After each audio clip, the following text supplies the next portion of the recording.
So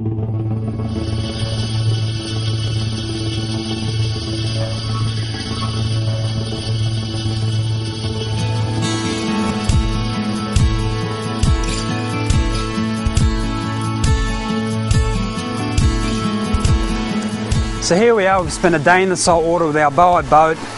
It's important now to wash all of the salt from the exterior of the boat and the exterior of the engine, but more importantly what we need to do is flush the cooling system. And the reason we flush the cooling system is that modern day outboard engines and outboard engines in general draw water from the lake, from the sea, and circulate that water around the power head through the cooling chambers and use that water to cool down the engine. So it's important now that we've stopped the boat to wash out that salt water, because over time that salt could crystallize and could start blocking the cooling system passages. The way in which we do that, I'll just put this hose down, is we use a flushing attachment, and this is called a set of earmuffs or rabbit ears, and we grab this flushing attachment and we put the flushing attachment over the inlet at the bottom of the engine, at the bottom of the outboard case here. So we put this over, make sure that it's nice and secure and that it fits completely over the engine water intake at the bottom here. We'll then grab our hose. Now this hose is pressurized, so I'll just kink it over quickly.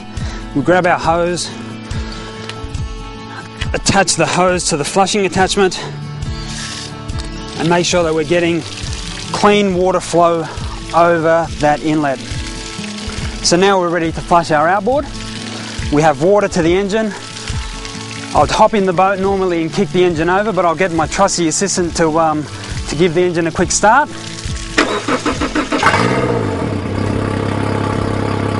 So now the engine's running. It's important to ensure that there is water flow from the engine, and we do that by looking at this telltale, which indicates that water is now streaming through the cooling system. This is fresh water, and it is now flushing our engine. Normally flush the engine for 10-15 minutes, maybe a bit longer.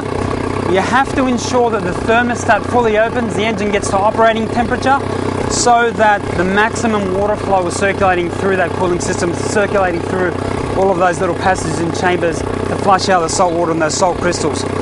Don't leave your boat unattended whilst you're doing this, because if the flushing attachment comes loose, then you won't have cooling to your engine and your engine could overheat and potentially do some serious damage.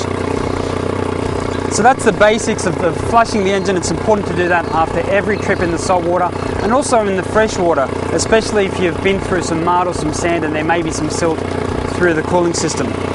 So I'll just switch the engine off quickly now. We'll go through some other flushing ports on the other side of the engine, and we'll briefly wrap up the flushing process.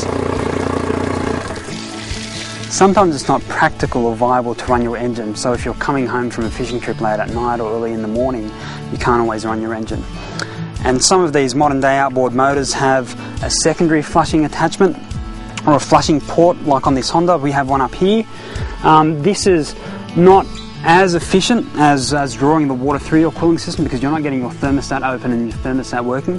However, this is a good second alternative if you can't run your engine.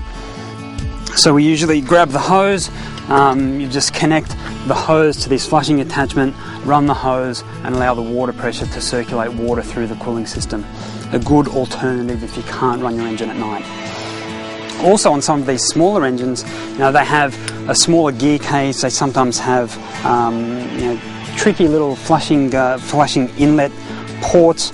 And what you can do if you can't get a set of earmuffs over those is you can just stick them in a large bin or a bucket or even a canvas flush bag. You fill the bucket up with water, lower the engine into the water, start the engine, and it'll draw water through the cooling system and circulate the water through the cooling system appropriately.